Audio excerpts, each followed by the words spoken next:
Okay, this is my first attempt to show actually maybe some of my starting points on painting, and I have done a lot of work on Obie's coat on his chest. There's really an awful lot of work left to go on this, and I am going to lay my piece of paper towel down. I'm going to say an awful lot. And I've done a very light watered down mixture of cobalt blue and burnt umber. I'm going to start mapping in. This is what I call mapping in. The color actually looks a lot darker when it first goes on. When watercolor paint dries, it lightens as it dries and absorbs on the surface. A lot of times I'll take and tap my brush. I usually do not tap so close to the front of a painting. Anyway, it's just multiple strokes. If I did a long video of this, it would certainly be boring, and because you're watching paint dry. So it's just a lot of tiny strokes, and as you can see, I use a really super tiny brush. So I did a lot of work up here.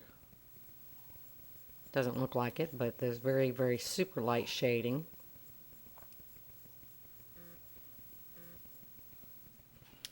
And then I can come back. I've got a pre-mix of color here with, it's a very dilute, opaque yellow and white. And actually, when you first do the white down, it looks white, and then it dries a lot lighter.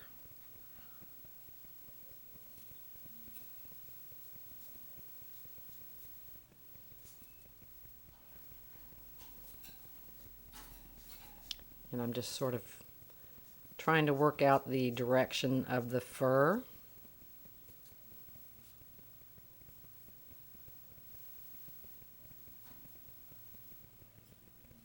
Kind of hard hand holding a camera because I don't have a tripod for it.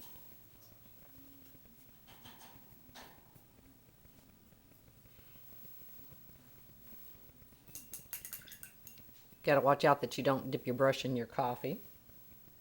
I've done that before. I still drink it. It's not going to kill me. This is a very super dilute, I'm going to call it, I mixed a little bit of yellow, a little bit of burnt umber, and some white, because Obie's coat has beige type undertone. I mean, there are so many different layers of colors in here, even when it comes to white.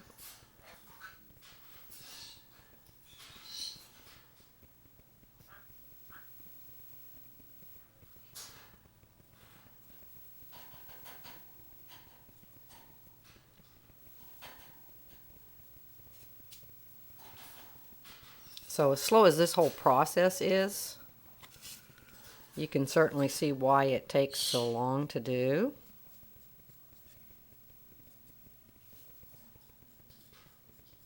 And this might be the only video that I actually do of this work, because I'm not accustomed to talking while I'm working.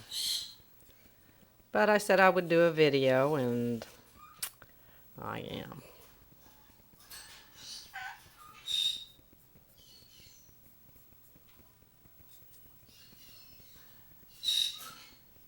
I go back and forth between doing lights and darks.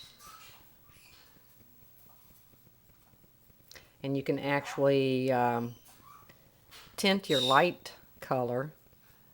You just don't want to keep stroking over it unless you want to blend it, because watercolor can certainly lift off. And I just sort of work around because I don't want to oversaturate any particular area. this is my paint tray, believe it or not. And this is, you can see this is just basically like tinted water. And I'm going to come back over here. This is going to help me to separate the layers because the hair is not all one length.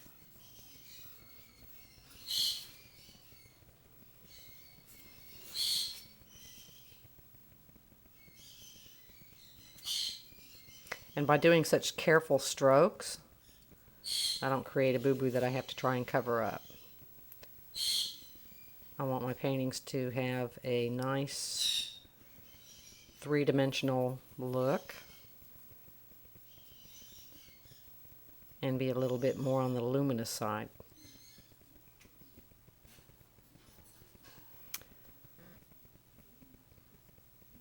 I've got my little pencil marks, and a lot of times, like on the outside here, down here, I will erase that with a kneaded eraser.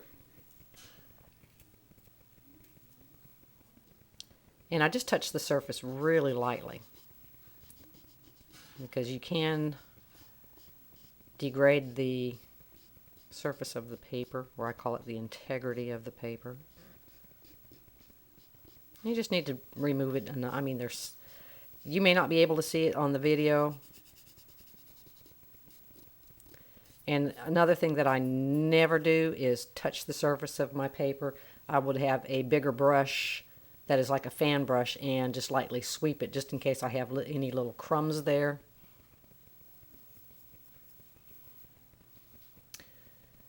And that's how I do that.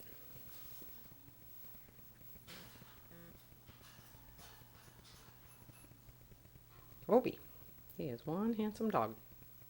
See you later, guys.